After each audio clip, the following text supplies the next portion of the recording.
RCR, la red que comunica y une al Perú. Agradecemos al doctor Roberto Rodríguez Rabanal, que ya nos acompaña en la cabina. Buenas tardes, doctor. Buenas tardes, muchas gracias por la invitación. Bien, hemos estado viendo ya desde ayer las reuniones que ha convocado el presidente de la República como representante del Poder Ejecutivo con las bancadas que van a conformar el nuevo Congreso. ¿Qué le parece? Bueno, esta es una buena iniciativa porque todos estamos de acuerdo con el diálogo, ¿no? Pero vayamos al fondo, a lo que se llega. ¿Sirve de algo? Nadie puede estar en contra de dialogar, nadie puede estar en contra de una iniciativa. El tema es cuál es el rumbo y cuáles son los resultados, cuáles son los pasos. Mi primera impresión es recordando a Humberto Martínez Morosini cuando los partidos iban 0-0. No pasa nada. Aquí no pasa nada, ¿no? Entonces, creo que en todo caso, dando el beneficio de la duda, debería ordenarse una agenda común. Pero en este proceso, la Presidencia de la República ha cometido un grave error al recibir al señor Luna Gálvez.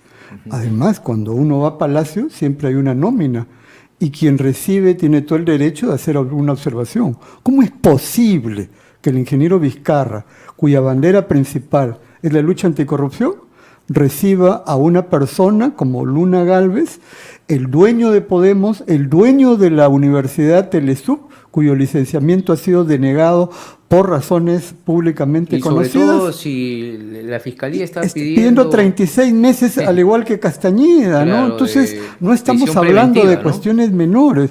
Entiendo que la audiencia este día jueves, y todo parece indicar, salvo que haya algo extraordinario, que se va a aplicar la presión preventiva. Entonces, ahí hay un tema tergiversador del sentido de un diálogo, pero en segundo lugar, esto nos lleva a evaluar el resultado de las elecciones. Este es un diálogo con agrupaciones políticas que han participado, que han tenido un resultado en escaños, pero que la que ocupó el primer lugar apenas llega al 10%. Entonces, el sistema político de partidos en términos de legitimidad y representatividad con esta última elección no ha avanzado. Que el hecho que del primero al 10º lugar haya 5 puntos de diferencia y que además, apenas conocido el resultado, en Acción Popular se abra una pugna al señor Raúl Canseco, Barnechea, lo que le dice Mesías Guevara, lo que le dice Lescano a García Belaúnde y viceversa, o lo que pasa en el FREPAP, que ciertamente tuvo un anclaje ciudadano en determinados sectores, pero ahora sale el hermano Juan, el hermano Jonás, con lo cual las instituciones quedan al desnudo, ¿no? Carecemos de un sistema político. Carecemos de un sistema político de partido. Miren, brevísimo, ¿no? Uno de los dramas del país es esa debilidad. Cuando hubo la independencia en 1821, a los 3, 4, 5 años, Argentina, Chile, por comparar con dos países hermanos, ya tenían su partido conservador, liberal, lo que sea. ¿Cuándo se fundó el primer partido político en el Perú? 1871-72. El Partido Civilista, más de medio siglo de caudillismo militar civil. ¿Cuándo ha sido el último sistema de partidos que mal que bien ha funcionado en el Perú? Mal que bien, ¿eh? Probablemente más mal que bien, el de los 80. PPC por la derecha, Acción Popular, el APRA y la Izquierda Unida. Vino esa combinación cóctel molotov de senderismo y autocracia fujimorista, se tiró abajo el sistema de partido, recordemos, el Independiente Belmont, todo lo demás, y hasta ahora no nos hemos recuperado. Y votamos cada vez por mal menor, o aquel con el cual votamos con expectativa, como Humala en su momento, al día siguiente la CONFIEP, a través de la señora Nadine, se apodera de él y termina gobernando. Todo lo opuesto a lo que se planteó en campaña. Entonces, cuidado, ¿no? Entonces, yo creo que hay que ver bien, la crisis de representación no ha sido superada con esta elección. Y ahora, doctor, ¿a qué se debe esta crisis de los partidos, aparte de mal llevado por los líderes de cada partido? Pero veíamos antes, recuerdo yo, cuando estaba muy chico, que por ejemplo, por robar un partido, ¿no? El partido aprista tenía esa juventud aprista, que era la JAP, y los más chicos la CHAP. Entonces se está perdiendo esa intención de los jóvenes de participar en estas actividades políticas. Yo creo que no hay los canales. Y quisiera hacer la explicación a partir del caso del partido aprista. El partido histórico, doctrinal en su etapa inicial, pero que evidentemente, sobre todo en los últimos 20 años, se ha convertido en un grupo, una costra, que ha manejado todo, liderada por el ex presidente García, y se ha convertido en buena medida pues en una especie de mafia. Es duro decirlo, y no soy ligero. De los 5 últimos congresistas que ha tenido el Partido Aprista, Luciana León y sus tamalitos, Velázquez Quesquén y las denuncias de Lambayeque, Elías Rodríguez vinculado a los Sánchez Paredes, Jorge Castillo recordado el tío George, y Mulder, que no podría aludir a algo específico respecto a corrupción, pero sí algo en sí en términos de democracia. Él no participó en las elecciones internas del APRA, claro, y al final se metió por la ventana en una decisión que fue de él, poniéndose en primer lugar, bravucón. ¿Y cuál es su resultado? Y eso ha dado lugar al alejamiento. Pero en medio de esto, yo he observado por los viajes como sociólogo, como estado decano de los colegios profesionales, hay una juventud y líderes sociales con ganas de hacer cosas, pero que no encuentran los canales. Son pequeños colectivos, movimientos locales, y creo que el reto está abierto para todos los partidos que quieran ser verdaderos partidos, de saber canalizar. Eso significa un programa que recoge las inquietudes de la gente, un mensaje claro y canales de organización democráticos, ¿no? Nadie va a querer entrar para que sea un chupe o lo utilicen de mano de obra barata para hacer una pinta y al final no decide nada, ¿no? Un ejemplo claro también para que entiendan acá nuestros oyentes, porque justamente conversaba yo con un grupo de jóvenes que se decepcionaron también de este partido con mucha tradición que es el PPC, el Partido Popular Cristiano, cuando se juntó con el APRA, ¿no? O sea que una decepción tremenda, pero solamente por la decisión de esta cúpula de querer tener el poder. Estamos hablando de Alan García y Lourdes Flores Nano, ¿no? Y al final salieron por la pata de los caballos. Exacto. Y al final la viveza de García, que terminó utilizando al PPC, y con el aval del Jurado Nacional de Elecciones, recordemos, el año 2016, hasta la víspera, la valla era de 7% para las alianzas. Y como se conoció la encuesta de Ipsos el día anterior en la mañana, a las 8:30, 9, a las 11 el Jurado Nacional de Elecciones cambió la valla, bajó la valla a 5, porque sabía que esa alianza tenía 5 puntos y pico. Claro. Fue descaradísimo, que tiene mucho que ver con lo que el jurado ha hecho ahora, valga la frase, se ha hecho el loco, y todos los que han obtenido contigo 1%, el ex PPK, Eresi, Cheput, Violeta, para poner el ejemplo macabro, solidaridad. Van a continuar, ¿no? Van a continuar y van a ser bulto para las próximas elecciones, porque no tienen posibilidad. Pero ¿qué harán? ¿Se juntarán? No lo sé, pero esos son los factores negativos que alejan al ciudadano y al joven para hacer política, porque ven malos ejemplos.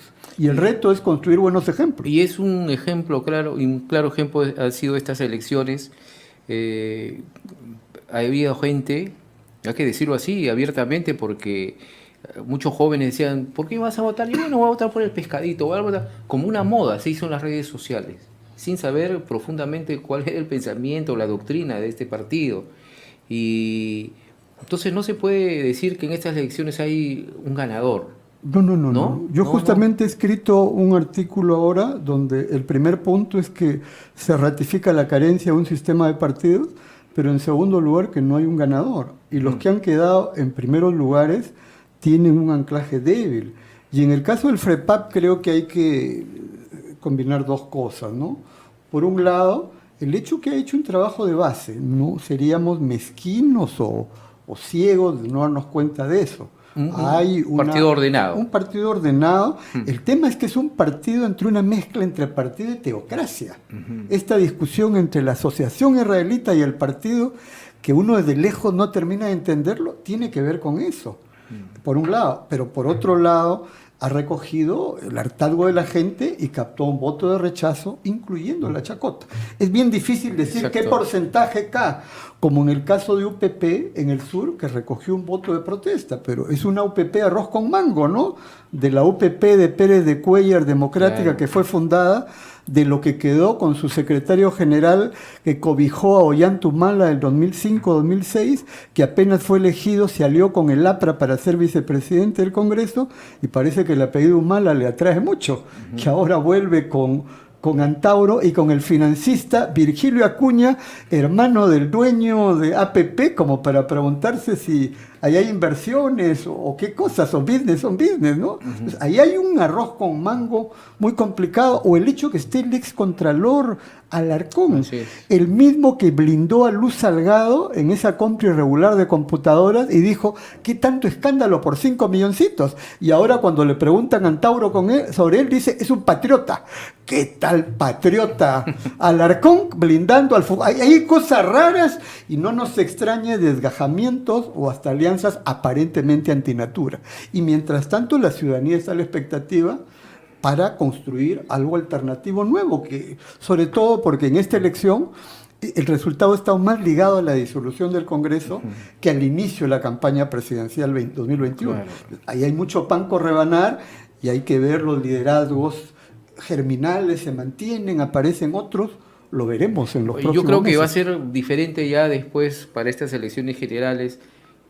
Las votaciones van a cambiar, no creo que el PREPAC mantenga ese liderazgo, porque ya van a haber los movimientos que, si bien es cierto, es corto este periodo del Congreso, pero ya se va a saber. Por ejemplo, escuchaba hoy a Daniel Urresti, cuando él dijo que, hablando de Luna, bien claro lo dijo, lo escuché él, que él estaba ahí porque el señor ya no se iba a meter en el partido, porque había pedido una licencia, se iba a apartar, pero ahora dicen que él solamente se apartó durante la campaña, ¿no? Y ahora él va a liderar esta bancada, va a ser el único, pero lo malo de los políticos es que en la campaña prometen una cosa y cuando ya están en el cargo pues ni se acuerdan de lo que han dicho, ¿no?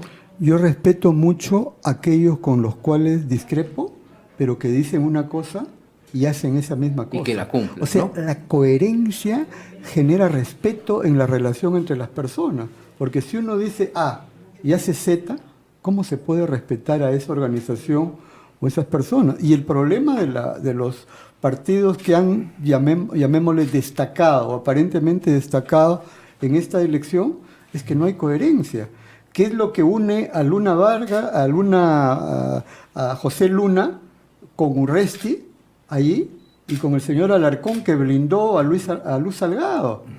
Por ejemplo, en el caso de Acción Popular, yo lo escucho a Raúl Díaz Canseco, Barnechea, Víctor Andrés García Belaúnde por un lado, Mesías Guevara por otro lado, y Johnny Lescano por otro lado, y me hace recordar, yo era bastante joven, a una frase lapidaria de Andrés Tausen Escurra, cuando se refirió a Acción Popular como una federación de independientes.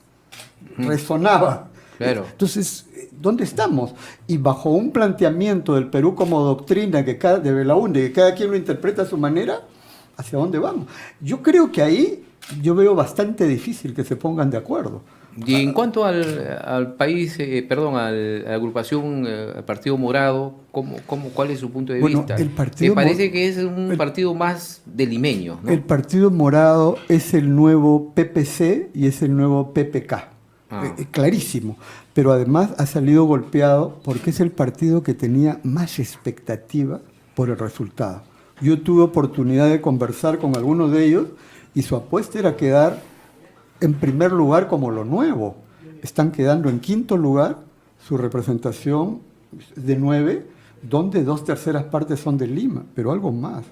Creo que si en la lista no hubieran estado 2 destacados excongresistas, como Alberto Belaúnde o Gino Costa, que son de las honrosas excepciones del anterior Congreso, creo que al Partido Morado le hubiera ido mucho peor. Y con el tropezón, por decirlo menos, Mora, Guzmán, van a tener que evaluar. Yo entiendo que ellos se trazaron un proyecto serio, conozco a personas muy respetables, jóvenes ahí, con quienes he dialogado, pero evidentemente que tendrán que revisar, ¿no? Porque al final de cuentas, la imagen que proyectan es el partido ni siquiera limeño, sino de las clases media, medio altas limeñas.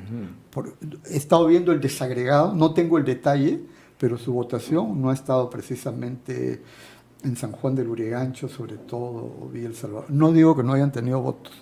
Entonces tiene un sesgo, y el PPC, aún cuando estuvo Luis Bedoya Reyes al frente, nunca dio el salto del partido limeño. Lo más estuvo callado, Piura, Lambayeque, Piura. Y cuando Bedoya postuló el 80, hay que recordar la historia política, quedó en tercer lugar, lejísimos de Belaúnde y de Villanueva.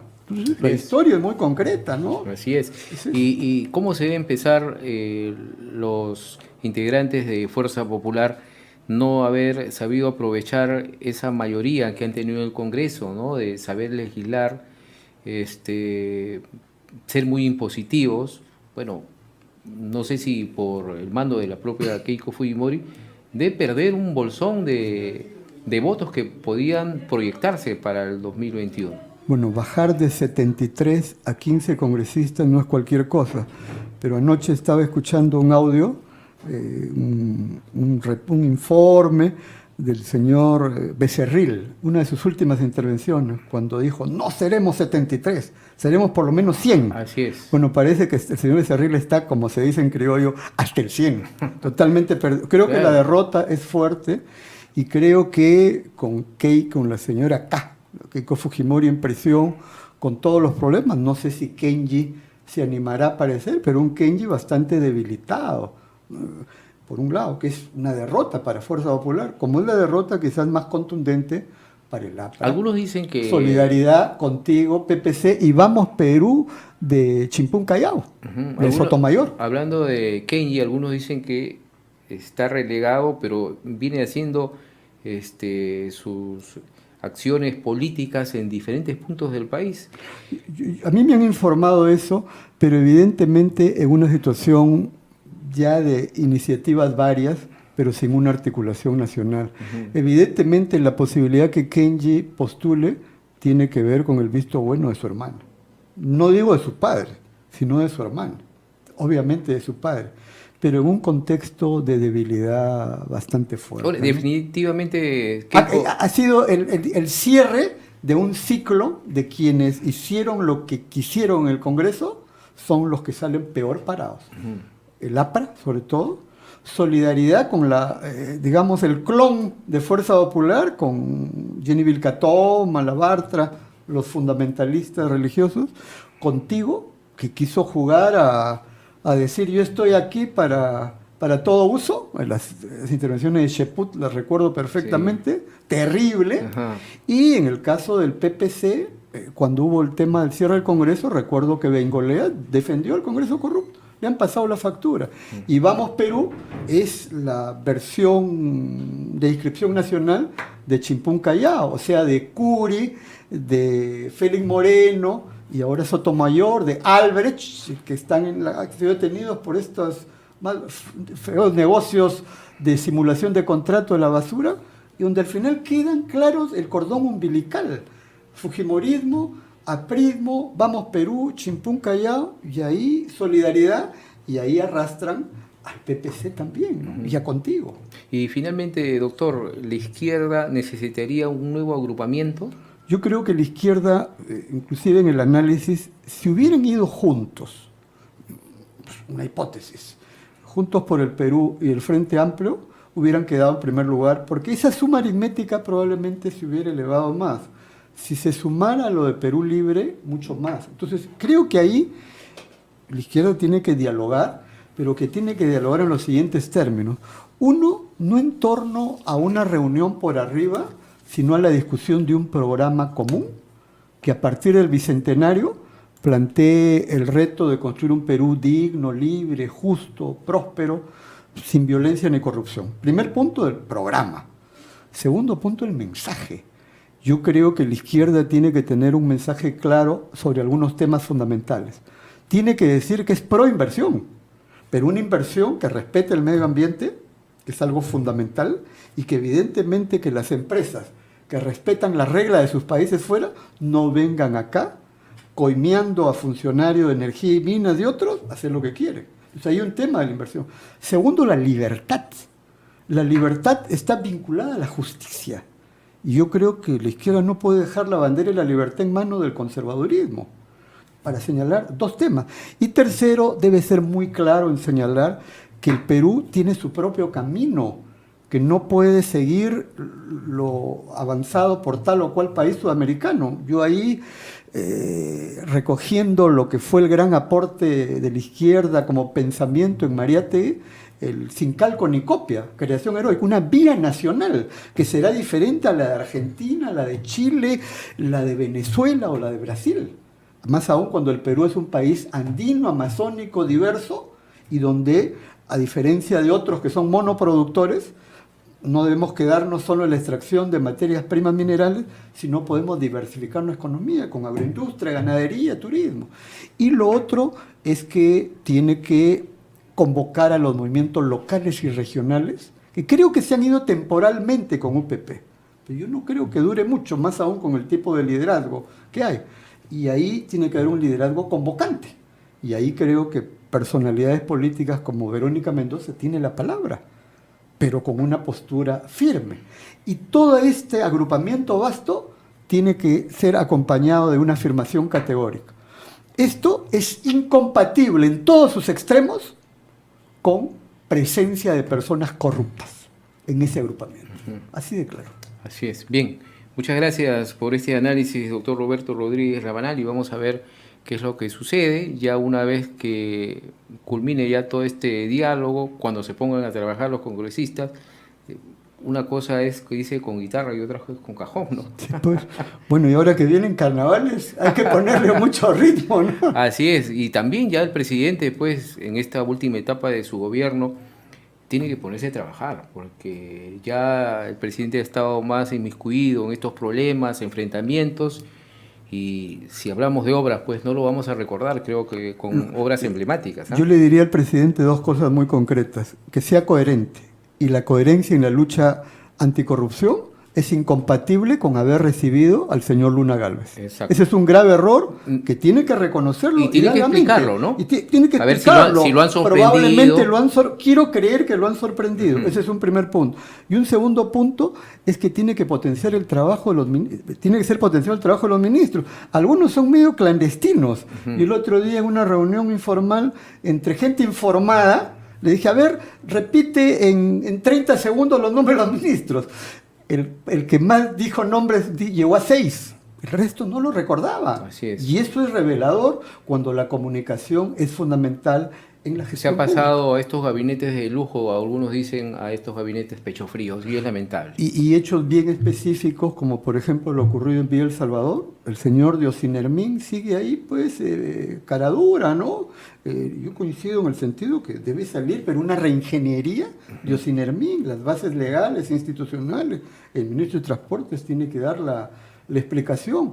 O otro caso que ha sido noticia ahora, cuando sale que en relación a los octógonos de los alimentos, para poder hacer una denuncia hay que pagar casi 1.200 soles.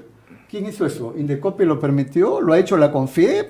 ¿Qué? ¿Dónde estamos? Entonces, el Estado, y a través del gobierno, su rol fundamental es promover el desarrollo, pero proteger el derecho de los ciudadanos.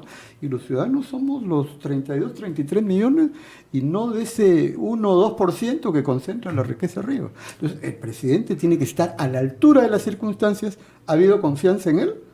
Se le ha apoyado, pero evidentemente en este tramo final, incluyendo el tema de los derechos laborales, este decreto de urgencia que se tira abajo la negociación en el sector público, la extensión de todas las facilidades a las agroexportadoras del señor Klimper y compañía, todo eso tiene que cambiar. Y hay un hecho que concuerdan, creo que todos los ciudadanos en todo el territorio nacional: la inseguridad ciudadana que está golpeando mucho a nuestro país. Es real, ¿no? Creo que todos nos sentimos inseguros, pero además el tema de la inseguridad no se va a resolver con más cámaras, como algunos creen. Creo que ahí evidentemente se requiere una política integral de articulación de los 3 niveles de gobierno, que no haya divorcio entre nacional, regional, local, que incorpore un nivel de participación ciudadana en términos de la información, con la discreción del caso, pero la lucha contra la corrupción dentro de las instituciones que tienen que ver con esto. La Policía Nacional, el Ministerio Público cuando tiene que hacer la denuncia, el Poder Judicial cuando tiene que tomar la decisión, ¿no? Entonces, es eso, y ahí la propia Junta Nacional de Justicia, cuando en el Ministerio Público lo tiene a Chávarri, a Tomás Gálvez, a Víctor Raúl Rodríguez Montesa, caramba, ¿cómo nos podemos sentir si las personas, ciudadanos, si los cuellos blancos tienen mayoría en la Junta de Fiscal? O cuando el señor presidente del Poder Judicial, el señor Lecaros, cuando hubo la evaluación de la Junta Nacional de Justicia, no se inhibió en casos que debían... Esto genera desconfianza. Pero en medio de todo esto, construyamos una visión optimista, pero para ello hay que involucrarnos más, hay que dialogar con transparencia, y creo que de ahí va a salir algo bueno para el Bicentenario. Esa es la idea, doctor. Muchas gracias al doctor Roberto Rodríguez Rabanal, analista político, columnista del diario Exitosa, Paz, presidente del Colegio Profesional del Perú, por estar en esta edición de Enlace Regional. Muy buenas tardes. Muchísimas gracias. RCR, la red que comunica y une al Perú.